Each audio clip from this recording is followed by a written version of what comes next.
but I didn't threaten him. That's actually a lie. And if he's actually taking part out of videos. Welcome back to Advocacy Alchemy with Professor Ross. Today we have a good one, guys. We're looking at a situation that started with a simple DoorDash delivery, and it ends with a 32-year-old student in handcuffs. Now, we talk a lot about our intuition, what our gut says, and how it tells you when the situation is about to boil over. Today, we're going to see what happens when you ignore that feeling and let your emotions drive your actions. I want you to ask at the end, was this a bad day at a chicken shop, or is it a series of criminal acts? Let's look at the footage, and we'll study the law at the end. With that, let's jump in. Hello. Yeah. Hello, it's the police. You come and talk to us?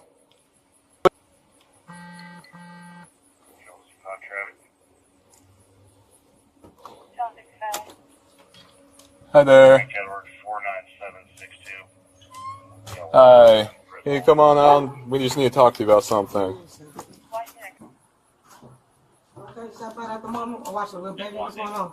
So we need to talk to you about something that happened up at a campus town. Okay. Can you come on? Can you step on out? I am listening to you guys. Okay. Can you step out to talk to us? I can't, because I am watching a little baby right now, so. Okay. Well, I mean, you can step right here. No, I can't. I can't. Okay.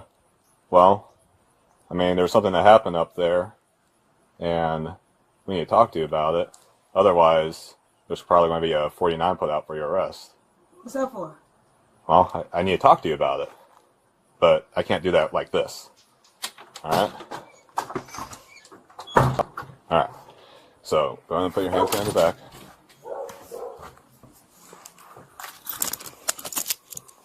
Can I just be honest with you guys? Well, I do got a baby on stage. I am watching a baby right. Just we have to read your Miranda and everything. So before you say anything, let us read you that, and then we can talk. All right? Can I just be honest with you guys? Can I talk to the guy really quick? Because he did put his feet on me, his hands on me. He really beat my ass one day. Okay. Well, we can talk to you here in a minute, but we got to read your Miranda. All right? All right. You know, just like what I was explaining to you, this is about an incident that happened up at campus town at the 5-Star Chicken and Fish. All right. And we have on video a couple different incidents involving you with the person behind the register. All right. So is he being locked up as well? Because he did put his hands on me first. Well, this is the first time we're getting your side of the story. Right? Oh, okay. Yeah, so we got to get your side. That's why I'm, you know. So, yeah, I'm just pretty pissed. So I went up there. I'm actually in school and everything. This is my home. I went up there to DoorDash after I get off work. I do DoorDash. Okay. So I did go up there to pick up food. And I wish you guys could see the video. Hopefully they can pull that video. He was very rude. I mean, very rude. And when was this? And this was, I believe, last Friday. Okay. Last Friday. Okay. Last Friday, probably around 4, 3, probably. But he did, he was very rude, and I left out. Came back in probably like 5 minutes later because he said he was rude. Came back, the food still wasn't done, and he started yelling. And I'm asking the guys, like, what is he yelling for? After that, all that, we had a shouting match. He stood on top of the counter, and he jumped feet first. I also have witnesses as well because they did contact me because I was thinking about pressing charges, but I didn't. You know what I mean? And,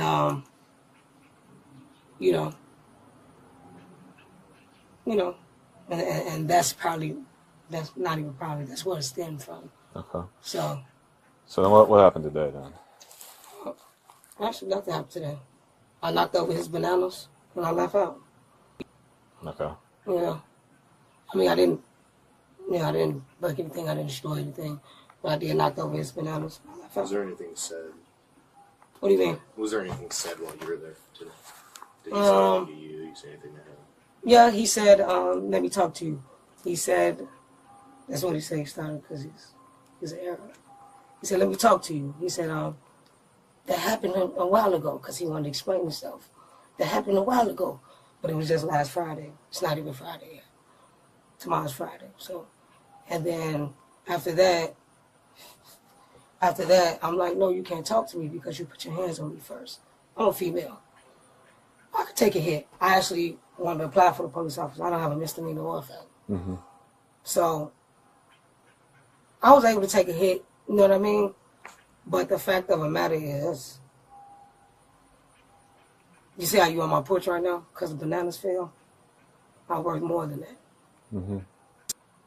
And I didn't call the police. So at the end of the day, what was said after that was him saying that, and it wasn't actually nothing really said. Because I came in and knocked the bananas over. Okay. I'm not going to lie. I knocked the bananas over, but it wasn't,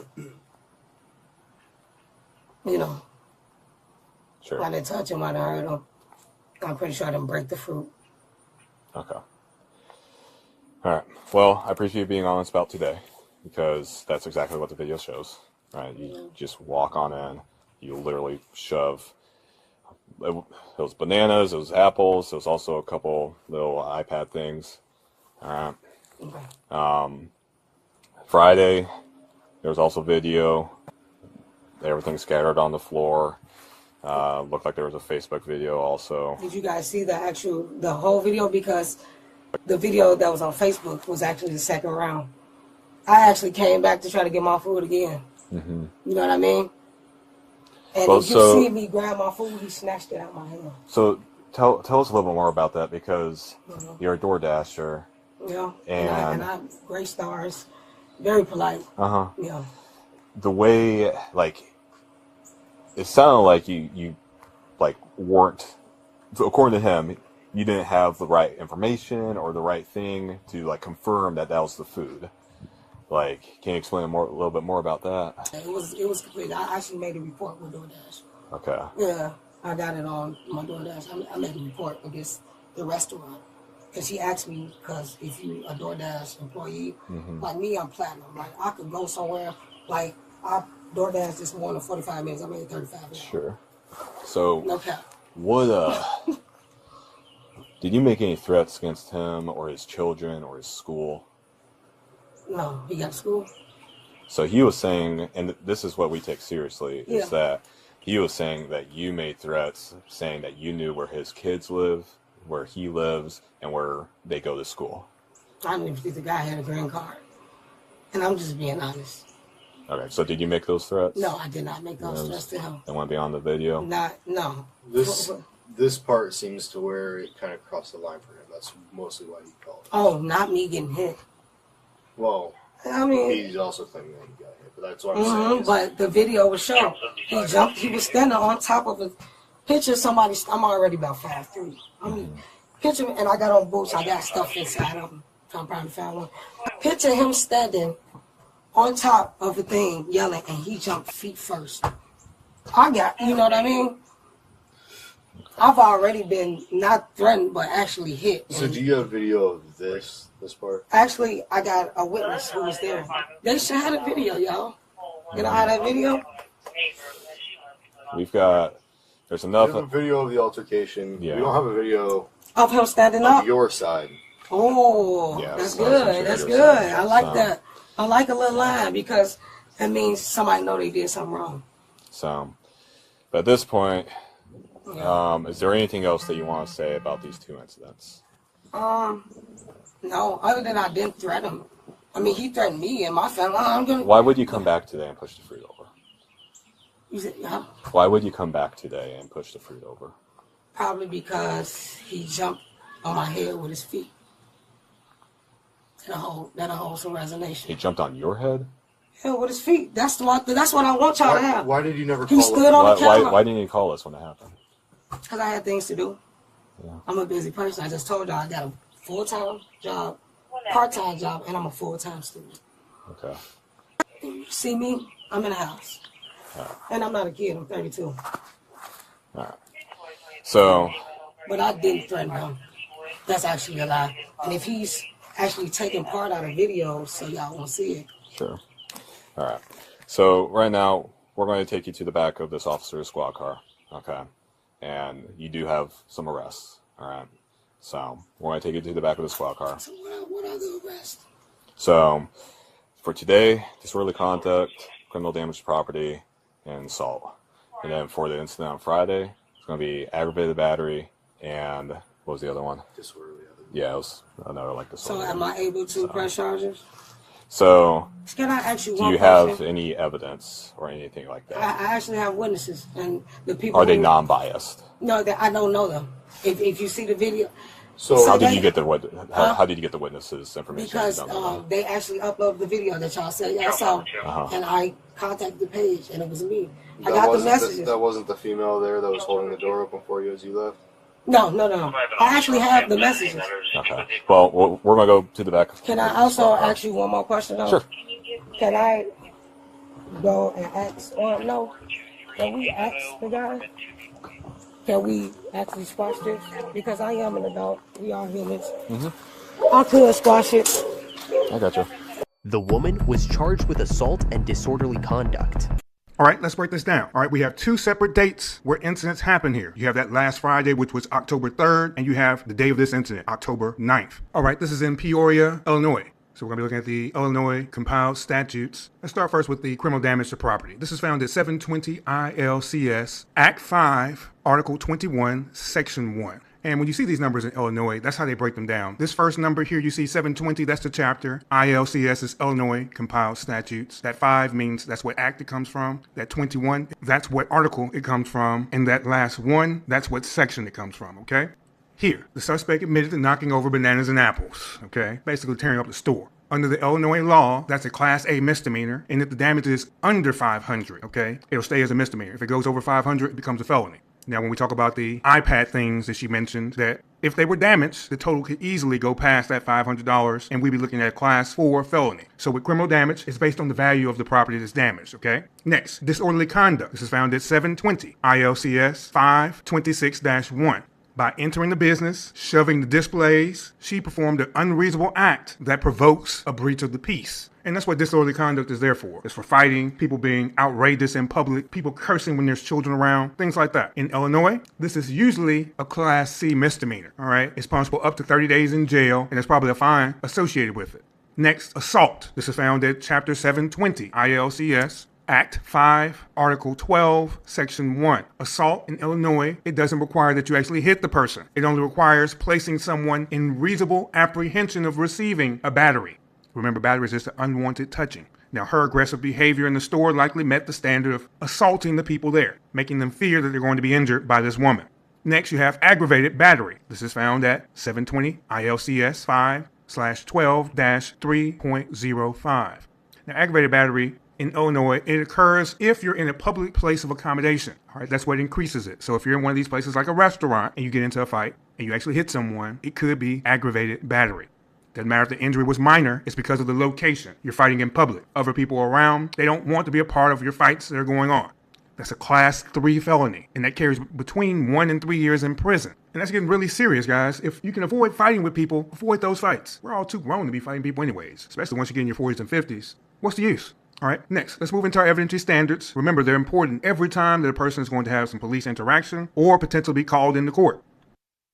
Okay, let's walk through our 6 levels of evidence. We'll work our way up from the lowest to the highest. Let's start with mere suspicion. Mere suspicion is really when we call 911, guys. If we call dispatch and we're asking for help, that's going to be a mere suspicion. Whatever's going to bring the government or the police out. And at that time, the government or the police, they don't have any real facts yet. Okay, so they can't take any action until they actually gather real facts. So at the level of mere suspicion, the police can't do anything. They're just being brought out to the location to ask questions. Moving up a level, reasonable suspicion. Now, at this level, this is when the police have gathered enough facts and circumstances to make them believe that there is some criminal activity happening, or the way it's said in court, that there's some criminal activity afoot. Here, the officer has a report from a 5-star chicken.